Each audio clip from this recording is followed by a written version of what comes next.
Hey friends, welcome back to Self-Made. Kris Krohn here. Thompson. And today we're talking about your filming schedule, right? You got to pump out these videos, and there are super effective ways of doing it and ultra ineffective ways. And so we're going to show you a number of different strategies today.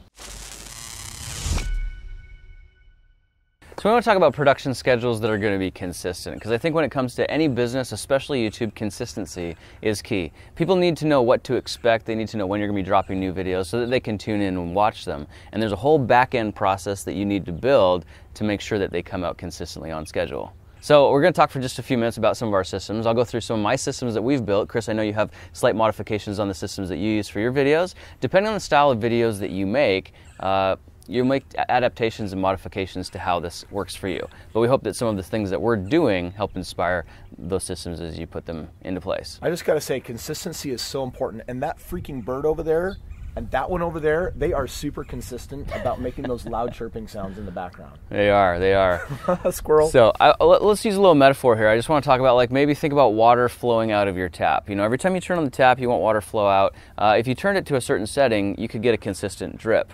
Now, that water is coming from somewhere, so if you trace that system backwards, there's going to have to be a supply of water somewhere. There's going to have to be something feeding into that so that consistently drips and never runs out. So think about your production pipeline the same way. We need some kind of a reservoir of content, and we also need some kind of a new content pipeline that's going to be flowing in. And so all this is being developed on the back end, but then on the front end, you're getting your constant drip, drip, drip. So whether that's a weekly posting schedule for you or a daily posting schedule, you know, you can determine what works best for you, and you'll probably work your way up to it. On the King of Random, you know, right now we're about 5 videos a week right now. We're working up to 7 videos a week based on the systems that we have. So this is kind of how it looks like for us. We have an idea list with about 800 different ideas of projects that we would like to film. Don't really know how to do them yet. Haven't really prototyped them yet. It's just every time we have an idea, we put it on a list. Well, I have a little group that I work with who helps tinker and prototype and come up with some ideas. And if they have a finished prototype, they can give it to us, and we can take that and turn it into a video. By the way, this is just such a brilliant gem. So I want to make sure that we extract this for a moment for their benefit.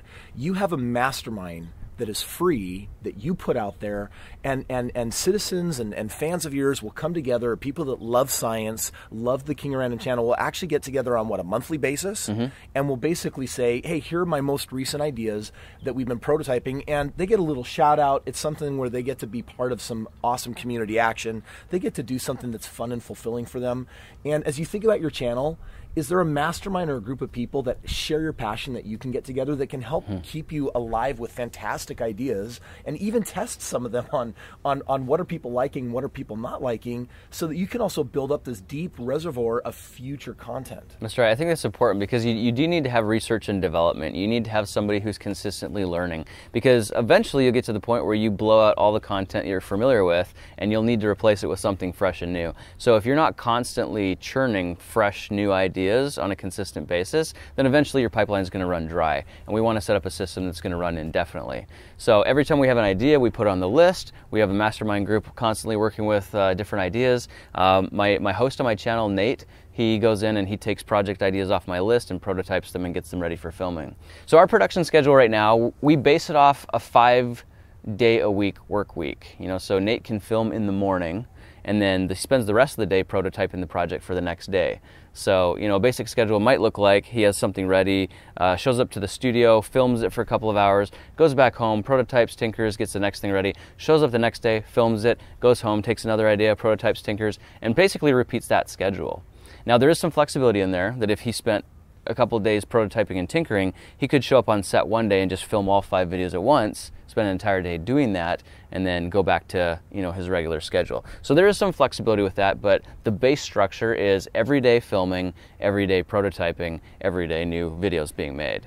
Now, even though these are being filmed, Kris, we don't have the videos just produced automatically. You know, our videos require a lot of editing. They're not just one takes or simple editing. Well, I gotta say, you guys have like a super intense channel. Meaning, you know, there's some people out there that have videos that are more like a mini production, like what you guys have going on, because sometimes that involves travel, and then you've got to like wait through different stages of the development process and wait for things to either solidify or harden, or sometimes it's like, dude, it's like baking in the kitchen. Chill in fridge for 2 hours before it actually rolls rolling into a ball and popping in the oven. And that can make for a super intense schedule. I think you guys have such a genius system for how you do that, but a lot of you might have something a lot simpler than that. So Grant's a great person to learn from. Yeah, I think we're doing it probably the hardest way possible. We're doing like some of the hardest videos, some of the hardest content, and one of the hardest schedules. So if we can do it, hopefully what you can do will be a lot easier, in magnitudes easier. So once we've got all this content filmed, we have a production assembly line where I've got 3 different editors lined up, and the first editor will take it and make a rough cut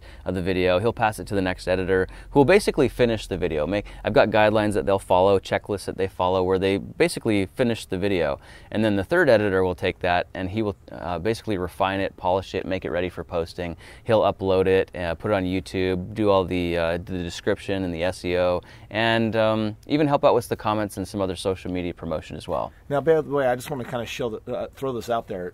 If you are watching this, it's super important right now that you do not get overwhelmed and thinking, I'm going to put a channel together and I'm going to need like a whole host of employees. Because in the beginning, man, you're probably the editor, right? When you started out, you were the man, right? That's right. And it's only after you start making money and figuring it out that it's like, okay, it's time to actually delegate and hand off. Yeah. And I love, though, this vision that you're giving of an assembly line. Instead of one person doing everything, it's like, actually, your specialty is rough cut, and then you get to do a more fine cut, and then you get to be the polisher, and you get to put in like some of the post graphics and get to throw words up on the screen, or do some motion graphics that actually make it look super sweet in the end, or maybe throwing some music in there.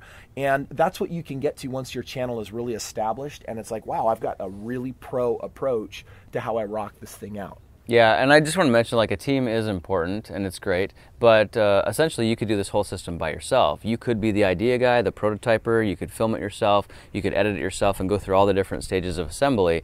The reason that I have a team, though, is just because we want to do it faster. One guy doing it himself will you maybe produce one video every 7 to 10 days, but by hiring 4 or 5 other team members and giving them designation over their specific areas, that's all they do, so they get really good at it, and they do it faster, so we can produce closer to 5 to 7 videos a week instead of just 1. Now, Grant's going to continue with this, but I want to make sure that you hang tight for the end of the video, because I'm going to hop on and share with you a very different model for how we produce a ton of content for an entire month in a single day. So make sure you hang tight for that. So last thing I want to mention is just tell your audience what to expect. If you're going to post on a consistent schedule, let them know what days and what times your videos are going to be up, so that they know they can log on and watch them. This corresponds to YouTube watch time and views and the things that are going to drive your channel in the suggested videos. If you want your videos to get seen, the best way to do that is get as many people watching them as soon as possible. So the moment you have your video go up, if it's on some kind of a schedule, everybody knows it's part of their daily routine to log in and watch, you're going to have a lot better chances of getting that watch time boost than you would if you're just putting them up randomly and sporadically. Awesome. Okay, anything else you want to share on the production schedule that you've created for how you pump out your videos? That's pretty much it. I just think about it as a system of dripping water, and reverse engineer that all the way back to the beginning. So you constantly have a supply and constantly have a reservoir, so that you're constantly putting out videos at the same time on the same schedule and you never miss.